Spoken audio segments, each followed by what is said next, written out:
Welcome back, friends and family, to episode 3 of our Homestead Journey. In this episode, we'll cover the animals we raised on our homestead and how some were beneficial to us, whether it be for pest control, brush clearing, or just plain old good eating.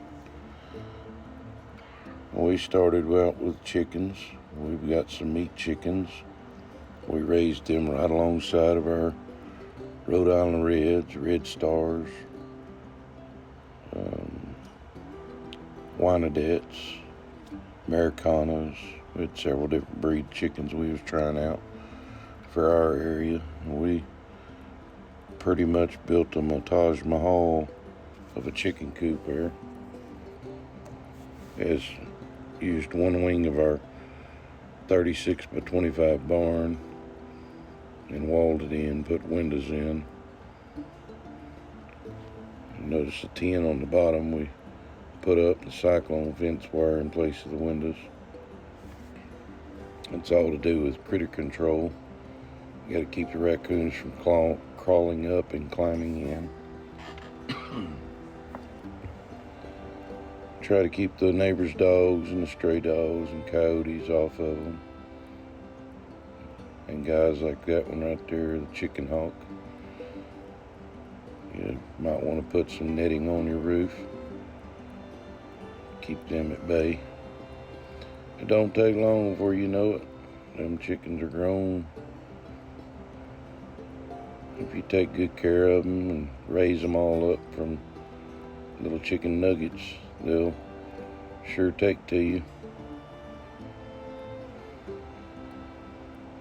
They'll lay you plenty of eggs. Most of the time our chickens just free ranged. We did have a couple of paddocks we built for them, for mostly when we were away from the homestead. We would let them run in those. The rest of the time we just let them run out in the yard. If we were around here, they could free range the whole property, and they'll eat a lot of ticks and fleas and bugs in your yard. And the geese, a little bit on the noisy side, but they're fun to watch and fun to play with. And old turkeys. We had the heritage breed turkeys, which is a pretty old breed. Kind of hard to find, and they're nice to raise. If you want a good mama hen, the best one we found is those old bannies. And little old bannies will sit on a clutch of eggs. She don't care whose they are or what they are. She will hatch them. And we had a few ducks. Me and Dad and Johnny. Old Big Tom. We called him Buddy. Sometimes the free-range chickens like to make their own nest box on your back porch in an onion box if left unsupervised. There they are, just foraging. We didn't go through a lot of very much chicken feed because they just foraged all the time off our yard and land. You've got the property to do it, and you can fence it all in. Just let them graze. They do like to greet us when we get home and ride on the vehicles. They'd ride on the buggies. They'd ride on your shoulder.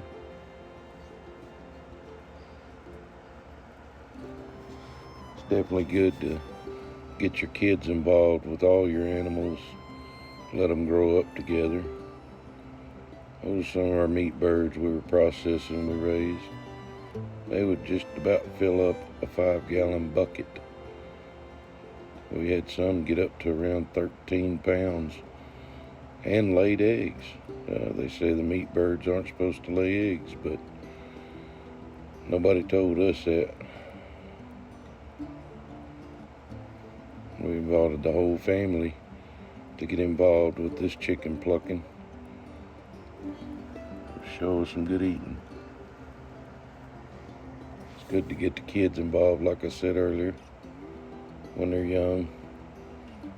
Teach them the proper ways and show them where their food comes from. And it's good education for them. It's a lot better education than what they're teaching in schools nowadays.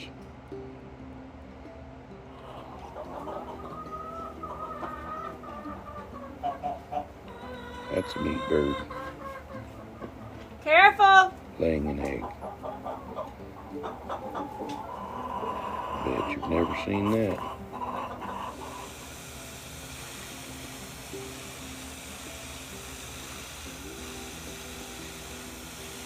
It's just a corded drill powered chicken plucker I was trying out.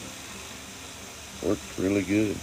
A little bit slower than the tub style pluckers, but it did work.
It's a downright go up where it's not a real but you gotta act up when you're out there on your own. Because they'll push you around and knock you down and shove you up against the wall. And you always know when you hit the road that a man can't go them all. You can push that car just a little too far in this Sunday afternoon.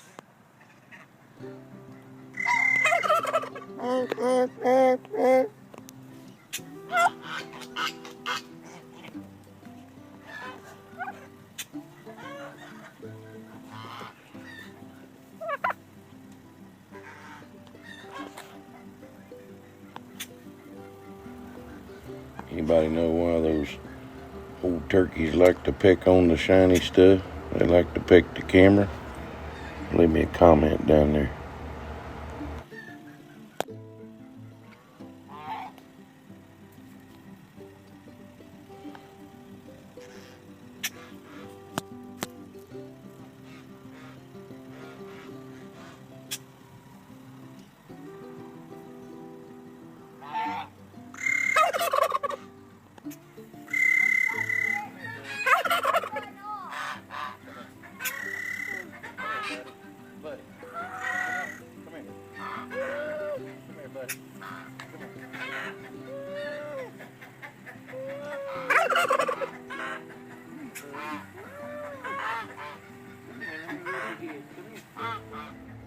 You got to have you a good tractor on the farm. I bet he rode the wheels off that thing.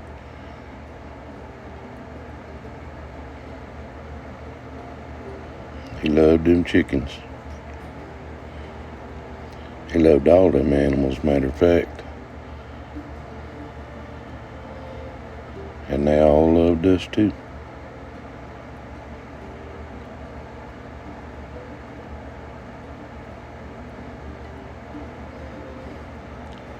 Sometimes them old goats would be orphaned by their mamas. If there was triplets, one of them might not be accepted, or something happened to the mom during the birthing.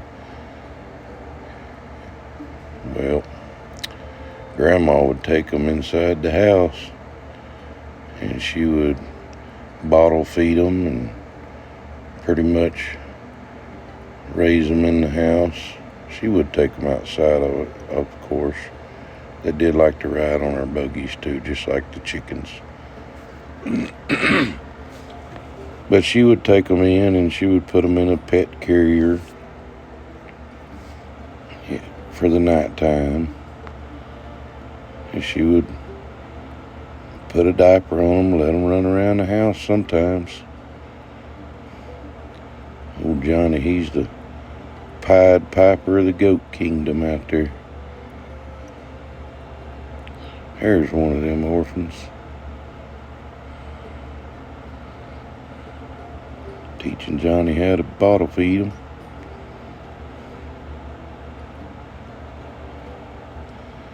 Just gotta love your animals. If you're gonna have some, you gotta take care of them.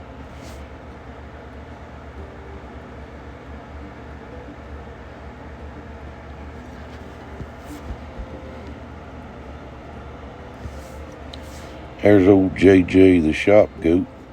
Who else has a shop goat? Leave me a comment. Have you ever seen a shop goat?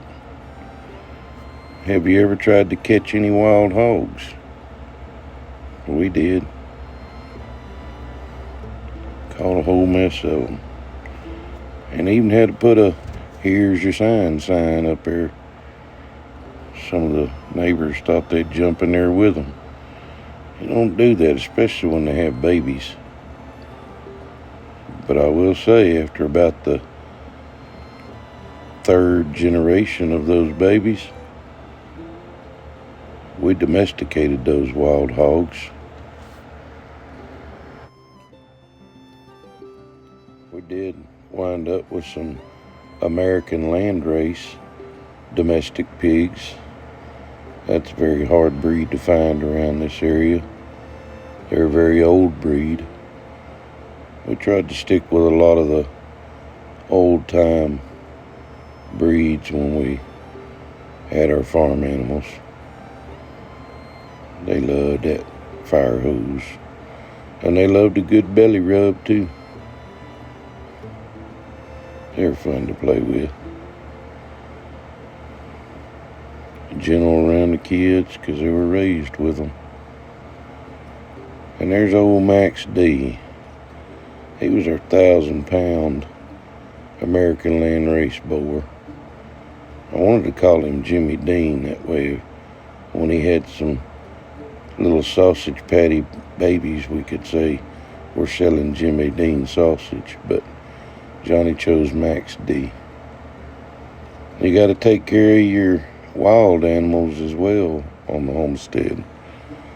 They're going to do a lot of critter control for you, eating mosquitoes and bad bugs. Want to make sure and feed them and give them water during the wintertime, especially when there's snow out and they can't get any fresh water. They die from that. They'll have little babies too. And you got to have some fish on the farm.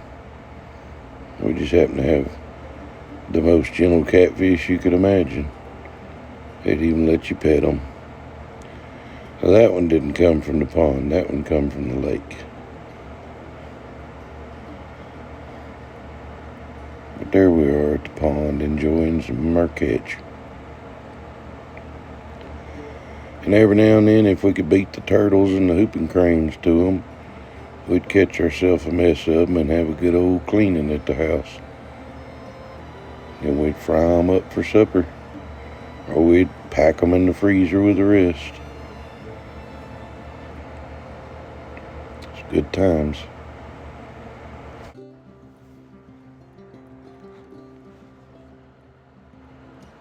Yeah, even the wild deer used to come up pretty close to us, and they still do.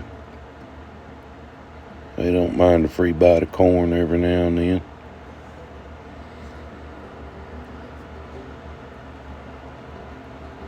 And get pretty close to the house.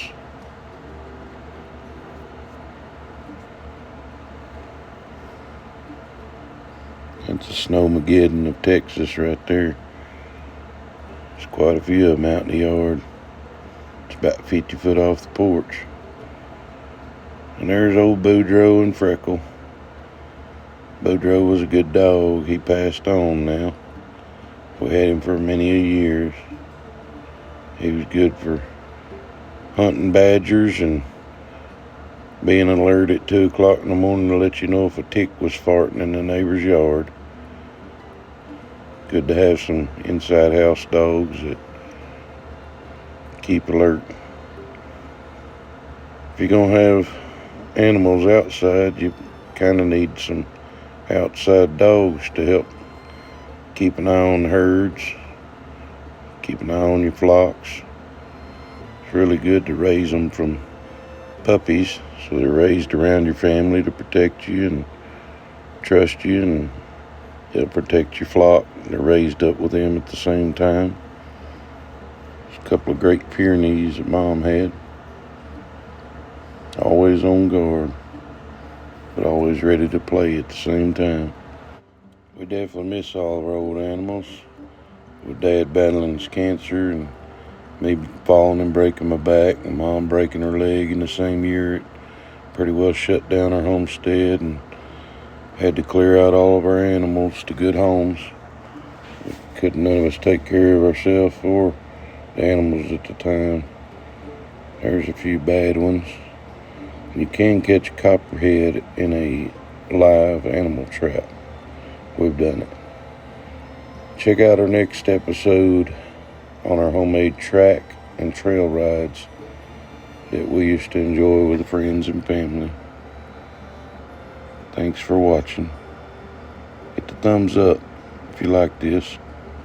Share it with your friends and family and hit the subscribe.